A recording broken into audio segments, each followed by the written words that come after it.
The night air was cool against Ethan Winter's face as he stepped out of his sleek black car onto the red carpet. Another charity gala, another evening of fake smiles and shallow conversations. At 38, Ethan had more money than he could spend in 10 lifetimes. His tech company had changed how people connected online, but ironically, he felt more disconnected than ever. "Mr. Winters, could we get a photo?" called out a photographer. Ethan gave his practiced smile, the one that appeared on magazine covers but never quite reached his eyes. Inside the grand ballroom, crystal chandeliers sparkled overhead while New York's elite mingled, their jewelry probably worth more than what the charity would raise tonight. Ethan grabbed a champagne flute from a passing server and scanned the room. Same faces, different clothes. He checked his watch. He'd make an appearance for an hour, donate the expected amount, then escape to his penthouse where at least the loneliness felt honest. "Bored already?" A familiar voice came from behind him. James Rodriguez, fellow billionaire and occasional golf partner, clapped him on the shoulder. These events don't quite get the blood pumping like closing a big deal, do they? Just thinking about the emails piling up, Ethan lied, taking a sip of his champagne. James laughed. "Always working, that's why you're still single." He gestured around the room. "All these beautiful people, and you're thinking about emails." Ethan shrugged. Dating felt like business negotiations these days. Everyone wanted something from him, rarely him. "You know what your problem is?" James continued, not waiting for an answer. "You've won so much that winning doesn't feel like anything anymore." That hit closer to home than Ethan wanted to admit. "And you have a solution, I suppose." "Maybe I do." James's eyes sparkled with mischief. "A little friendly competition between titans?" Despite himself, Ethan felt a flicker of interest. What kind of competition? James led him to a quieter corner of the ballroom. "We both have more money than we know what to do with. We both claim to care about making the world better." He swirled his drink. "So let's put our money where our mouth is, $50 million. To whoever donates more." Ethan scoffed. "That's hardly a challenge." No. James shook his head. "To whoever creates the most meaningful social impact in 6 months. Not just throwing money at a problem, actually solving it." Ethan raised an eyebrow. "And who judges this contest?" "A panel of experts in whatever fields we choose to work in," James said. "But here's the real catch. We have to work on the front lines ourselves. No hiding in corner offices, no delegating the hard stuff." "You want me to, what, build houses? Serve soup? Whatever cause you choose, but you have to get your hands dirty," James grinned. "Unless you're afraid to step out of your comfort zone." There it was. The challenge Ethan couldn't resist. His competitive nature flared up like a struck match. When was the last time he faced something truly challenging? Something money alone couldn't solve. "And what's stopping me from just paying people to say I made an impact?" Ethan asked. "Your own integrity," James suggested. "Plus I'll know. We'll document the journey." Ethan considered it. 6 months of his life for a bet he could easily afford to lose. But it wasn't about the money, it was about proving something, maybe to James, maybe to himself. "Education," Ethan said suddenly. "I'll focus on education in underprivileged communities." "Perfect," James nodded approvingly. "I'll take on homelessness." They clinked glasses, sealing the bet. Little did Ethan know that this handshake would change everything. He was already thinking about the PR benefits. "Billionaire goes back to school" would make excellent headlines. Maybe he'd fund a new building, put his name on it. How hard could it be? As they parted ways, Ethan felt something he hadn't felt in years, genuine excitement. This would be an easy win, a nice distraction from the emptiness that followed him home each night. He had no idea that in 6 months, his definition of winning would be completely transformed, or that his heart, locked away for so long behind walls of wealth and caution, was about to meet its match in the last place he ever think to look. 2 weeks after the gala, Ethan sat in the back of his luxury car, watching the scenery change outside his window. The gleaming skyscrapers of downtown gradually gave way to neighborhoods with boarded-up storefronts and crumbling apartment buildings. His driver seemed nervous as they turned onto a street in Detroit where a small, brick elementary school stood surrounded by a chain-link fence. "Sir, are you sure about this?"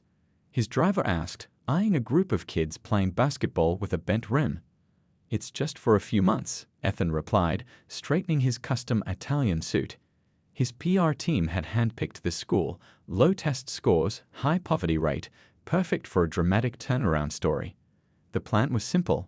He'd show up, take some photos with kids, donate money for a new building, and collect his win from James. As Ethan stepped out of the car, a basketball rolled toward his polished shoes. A boy in worn sneakers and a too big t-shirt ran over. "Sorry, mister," the boy said, grabbing the ball and looking curiously at Ethan's car. "Are you lost?" Ethan smiled. "No, I'm actually here to help your school." The boy's face lit up. "For real?" "Ms. Chen says we don't need help, we just need people to stop cutting our funding." "Who's Ms. Chen?" Ethan asked, just as the front doors of the school swung open. A woman in her mid-30s with straight black hair, pulled into a practical ponytail, walked toward them. She wore simple dark pants and a button-up shirt with the sleeves rolled to her elbows, and her face wore the expression of someone who had already handled 3 crises before lunch. "You must be Mr. Winters," she said, not offering her hand. "I'm Sophie Chen, the principal." "You're late." Ethan checked his watch, confused. "I'm actually 5 minutes early. School starts at 7:30. It's now 9:45. If you're serious about understanding our needs, you should see how our day begins." Her tone wasn't rude, just matter-of-fact. Ethan wasn't used to being spoken to this way. People typically fawned over him, hoping for donations or connections. "I'm sorry, I had a board meeting this morning. And I had a building with a leaking roof and not enough breakfast for all our hungry students." She gestured for him to follow her inside. "Come on, the 3rd grade class is waiting. They need help with their math." "Wait," Ethan stopped in his tracks. "I think there's been a misunderstanding. I'm here to discuss a donation, maybe a new building with better facilities." Sophie turned back, her eyes narrowed slightly. "Mr. Winters, we've had billionaires try to save us before. They come, they take photos with our kids, they put their names on things, and then they leave. Nothing changes." "This would be different," Ethan insisted, feeling strangely defensive. "Show me," she challenged. "If you really want to help, start by understanding what we actually need, not what you think we need. That means working alongside us, not swooping in with solutions from your boardroom." Ethan was speechless. In his world, everyone wanted his money. No one had ever turned it down, especially not someone whose school clearly needed it. "3rd grade is this way," Sophie continued, already walking back to the building. "They're learning fractions. Several of the desks are broken, so you might want to lose the jacket. We need to fix them during recess." As Ethan followed her through hallways with peeling paint and flickering lights, children peeked out of classrooms. Some waved excitedly. Others stared with open curiosity at this stranger in fancy clothes. Sophie stopped at a classroom door. "One more thing, Mr. Winters. These kids have had enough people disappoint them. If you're going to be here consistently. Otherwise, don't bother coming back tomorrow." With that, she opened the door to a classroom of 25 eager faces, and Ethan realized this assignment wouldn't be as simple as writing a check. For the first time in years, he was about to enter a situation where his billions couldn't instantly solve the problem, and where the person in charge wasn't impressed by him at all. He took a deep breath and stepped into the classroom, completely unprepared for what was about to happen to his perfectly planned life. By the end of his first week at the school, Ethan's hands were covered in blisters. He'd never fixed a desk before, never mind 20 of them. His expensive clothes were speckled with paint after helping brighten up the lunchroom, and his normally perfect hair fell across his forehead as he crouched beside a small boy struggling with multiplication tables. "I just don't get it," the boy said, his eyes downcast. "I'm never gonna be good at math." "That's not true," Ethan replied, remembering how he'd once loved numbers as a kid. "Let's try something different. What do you like?" "Basketball," the boy answered without hesitation. Ethan smiled. "Okay, so if you score 6 baskets, and each one is worth 2 points, how many points do you have?" The boy's face scrunched up, then lit up. 12. "That's multiplication," Ethan said. "You just multiplied 6 times 2. As the child worked through more problems, Ethan noticed Sophie watching from the doorway. Her expression was unreadable, but she gave a small nod before walking away. That afternoon, Ethan was assigned to help in the library where half the shelves stood empty. A little girl with glasses tapped on his sleeve. "Can you read this to me?" she asked, holding up a worn copy of a book about space. "Nobody has time for the hard words." "Sure," Ethan said, settling onto a tiny chair that made his knees press against his chest. As he read about planets and stars, more children gathered around. They asked questions he couldn't answer, made jokes he didn't understand, and invaded his personal space without a second thought. By the day's end, Ethan was exhausted in a way his high-intensity workouts had never made him. His phone had 63 missed calls and emails he couldn't answer because Sophie had made him leave it in the office, no distractions from the kids, she'd insisted. When he finally checked his messages, his assistant had scheduled an urgent video call. "The Tokyo deal is falling apart," she said when he called back. "The investors need reassurance from you directly."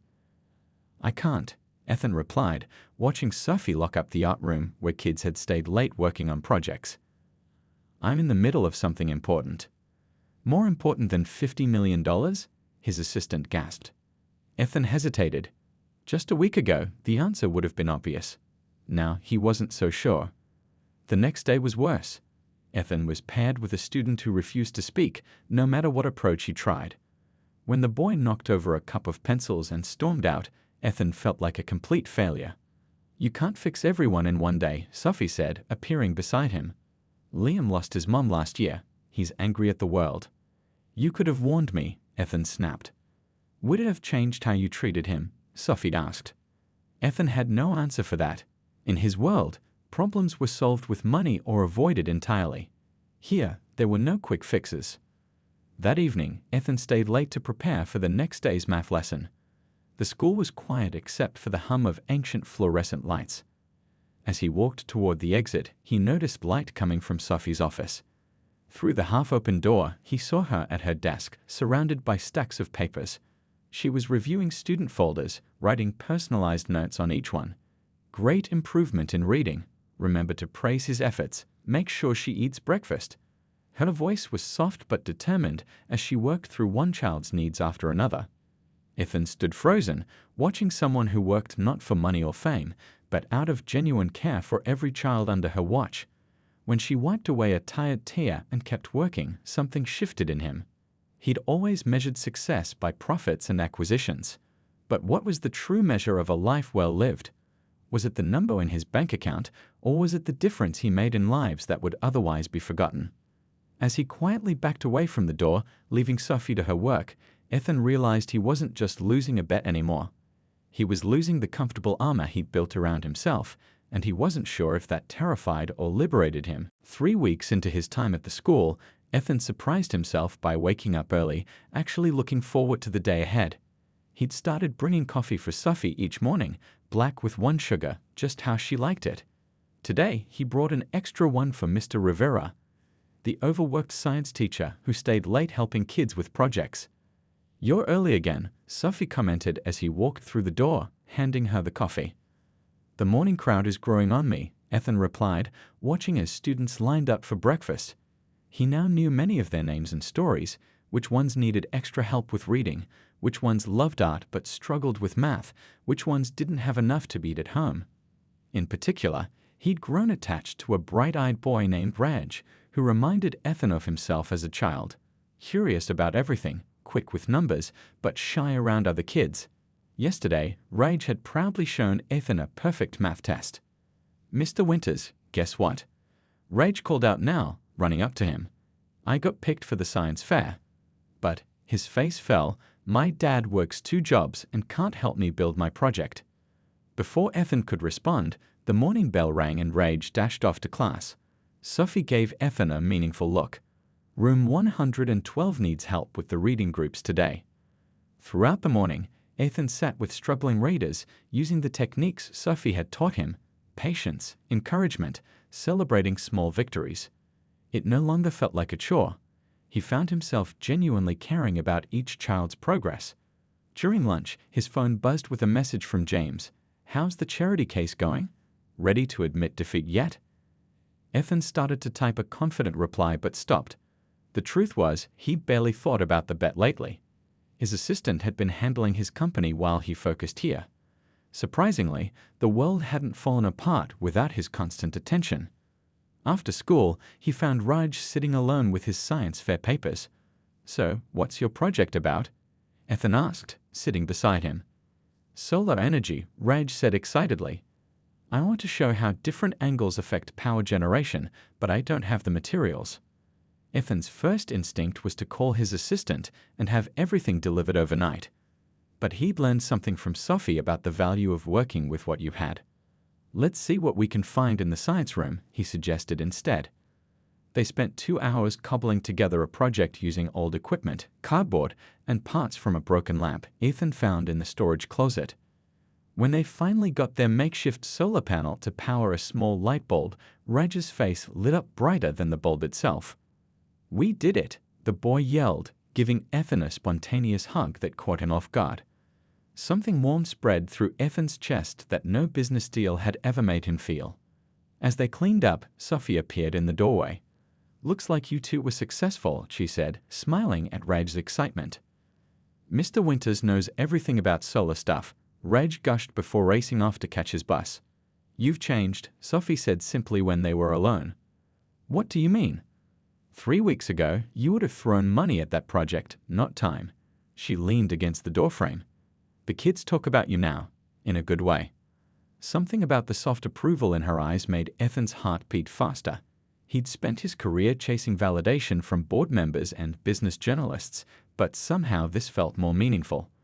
That evening, as they walked through the empty hallways, a sudden downpour outside revealed 3 major leaks in the roof. Water poured onto desks and floors while Sophie rushed to grab buckets. "This is exactly what I was afraid of," she sighed, pushing wet hair from her face. "The district inspector is coming next week. If he sees this, we could be shut down for safety violations." Ethan thought of his checkbook, a simple solution just waiting to be used. "Let me help," he offered. "I can have a crew here tomorrow." "That's not how it works," Sophie shook her head. "There are procedures, approvals needed. The district has contractors they work with. But—" "No shortcuts, Ethan," she said firmly, using his first name for the first time. "That's what you've been learning here, isn't it? That real change takes time and effort, not just throwing money around." As they mopped up water side by side, Ethan realized he wasn't frustrated by her refusal. Instead, he found himself admiring her principles and wondering when exactly he'd started caring more about Sophie's opinion of him than winning a bet he'd once thought so important. The 3-month mark of Ethan's time at the school arrived with a crisp autumn morning. The hallways were decorated with colorful leaves and student artwork. Ethan had become a familiar face, the man who fixed broken chairs, helped with tough homework, and somehow convinced the cafeteria to serve better food without anyone quite knowing how he'd managed it. His phone buzzed as he helped set up the gym for the upcoming fall festival. It was James, requesting a video call. Ethan stepped into an empty classroom to answer. "Well, well, if it isn't the education revolutionary," James's face appeared on screen, tanned from what looked like a beach somewhere. 3 months down, 3 to go. Thought I'd check on my competition." "How's your project going?" Ethan asked, genuinely curious. "Fantastic. Built 3 shelters already. The press can't get enough of it," James grinned. "But enough about me. Word is you've gone completely native at that little school. My sources said you haven't been to your office in weeks." Ethan frowned. "You have sources watching me."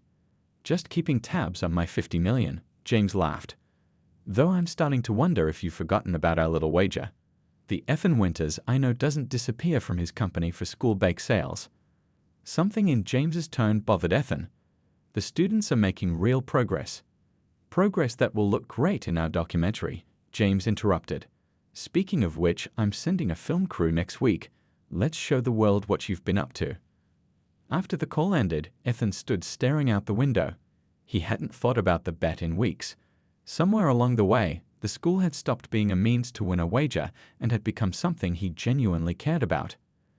Later that afternoon, he found Sophie in the library, helping students with research projects. "Can we talk?" he asked quietly. She nodded, instructing a student to continue reading before joining him by the window. "There's something I need to tell you," Ethan began, suddenly nervous. The reason I came here initially. Mr. Winters. A breathless office assistant burst into the room. You need to see this right away. She thrust a tablet into his hands.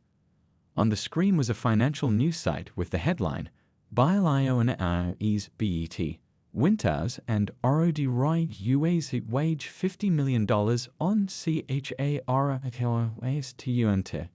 The article detailed their wager, complete with quotes from James about their competition to create the biggest social impact.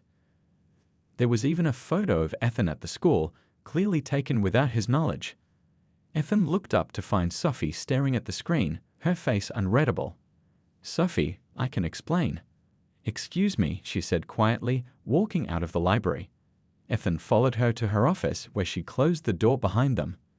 So this whole time, she said, her voice controlled but trembling slightly, all your work here, all your supposed concern for our students, it was just for a bet?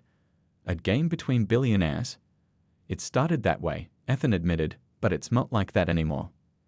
Do you have any idea what these kids have been through? Sophie's voice rose slightly. How many adults have let them down? And now they're just pawns in your game to win money you don't even need. The money was never for me, Ethan tried to explain. I was going to donate it all to us? Sophie laughed without humor. How generous. And I suppose we should be grateful that you deigned to spend time with the poor folk before writing your check. Her words stung because there was truth in them.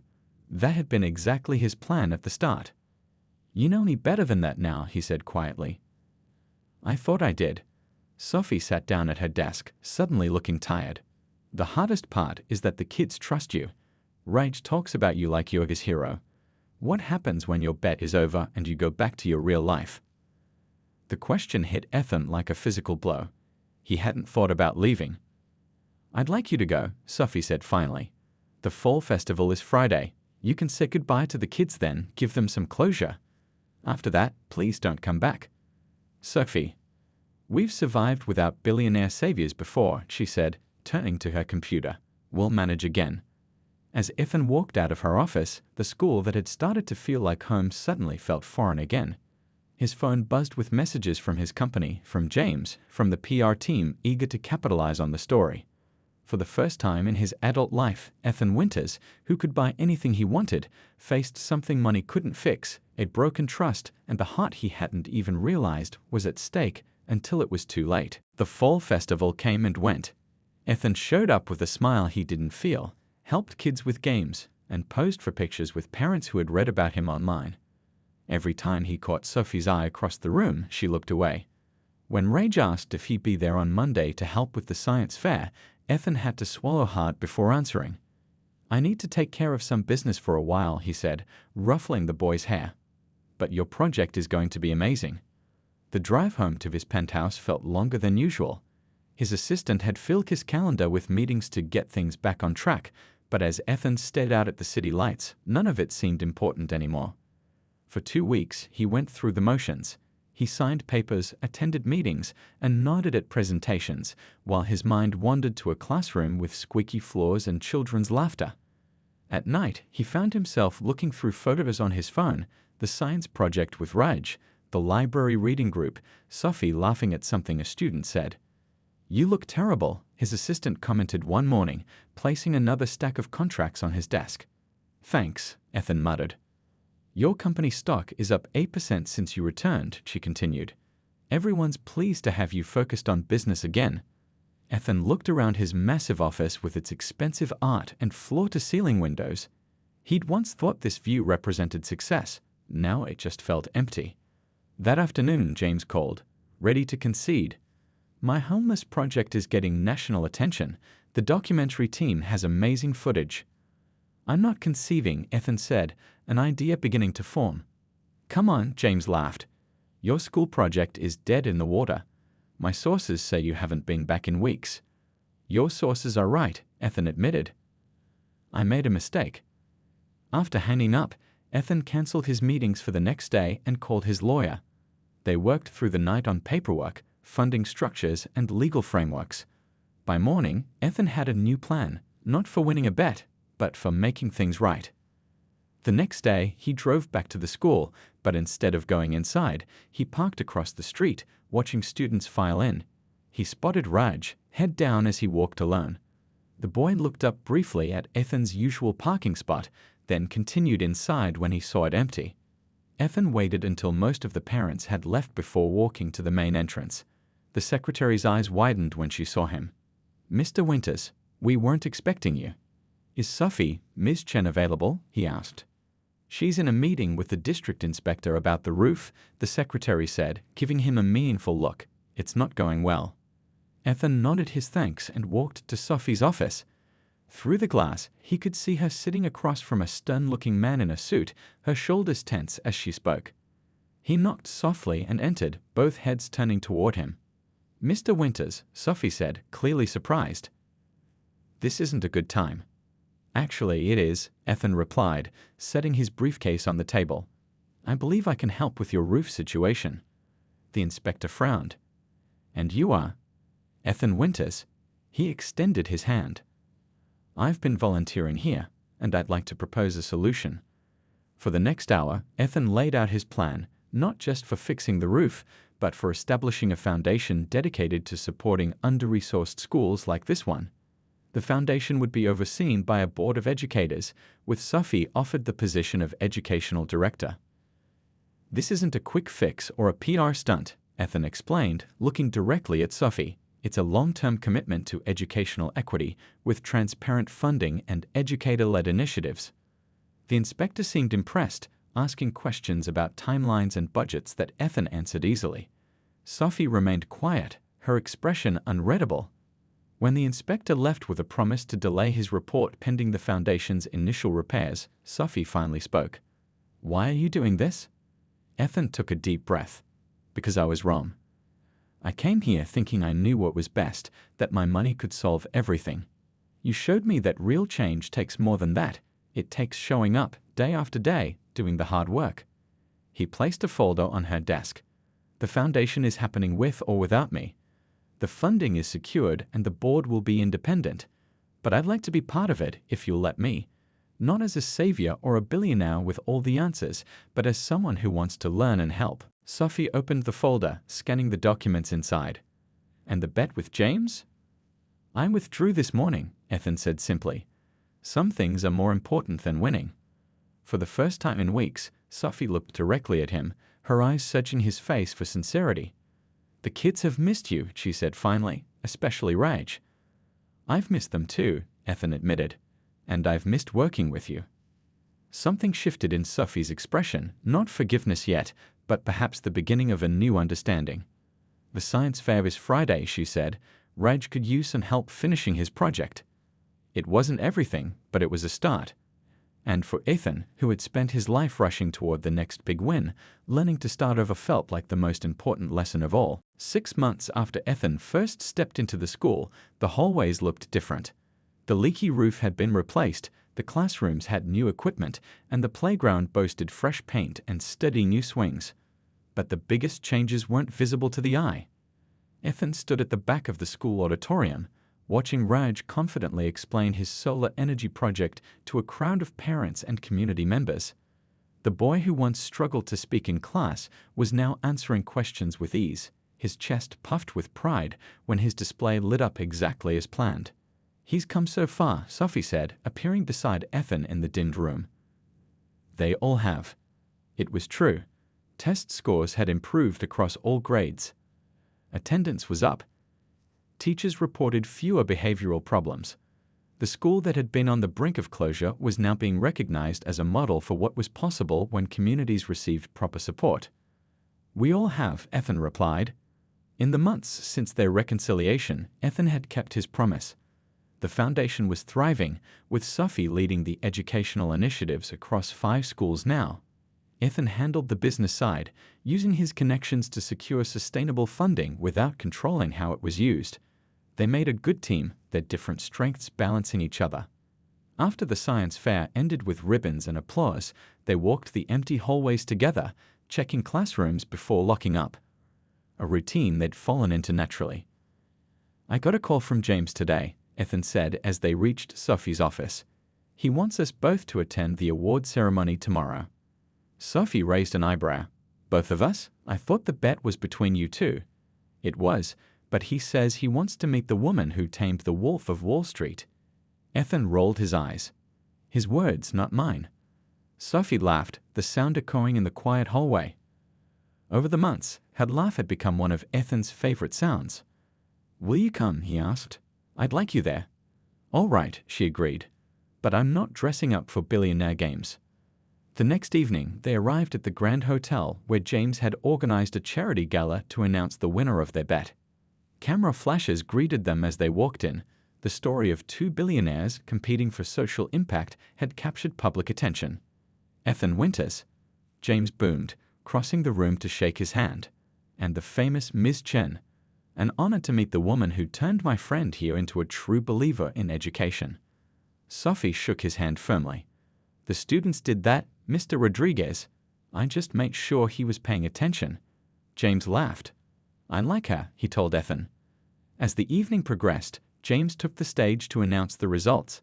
6 months ago, Ethan and I made a bet about creating social impact. My homeless initiative has built 5 shelters and provided services to over 300 people. The crowd applauded as pictures of James's project appeared on screens around the room. Ethan's work has transformed an entire school district with programs that are already being replicated in other states. More applause as images of the school appeared. Our independent judges have reviewed both projects extensively. James paused dramatically. The winner, by unanimous decision, is Ethan Winters. The room erupted in cheers. Ethan stood surprised. He'd been so focused on the work itself that he'd almost forgotten about winning. But James continued, "I've just been informed that Ethan has withdrawn from the competition." Murmurs spread through the crowd as Ethan made his way to the stage. "It's true," he said into the microphone. "The work we've done at the school is more valuable than any competition. The $50 million James and I wagered will go entirely to expanding educational opportunities in underserved communities." He looked at Sophie in the audience, her eyes shining with pride. "I've learned that the true measure of success isn't in winning bets or making money. It's in the lives we touch and the community we build." After the speeches and applause, Ethan and Sophie slipped away from the crowd to the hotel's quiet garden. "So," Sophie said, looking up at the stars, "what happens now? You've proven your point. You've won without winning. Is it back to billion-dollar deals and board meetings?" Ethan shook his head. "That life feels hollow now. I've never been happier than these past months working with you and the kids." "And the foundation?"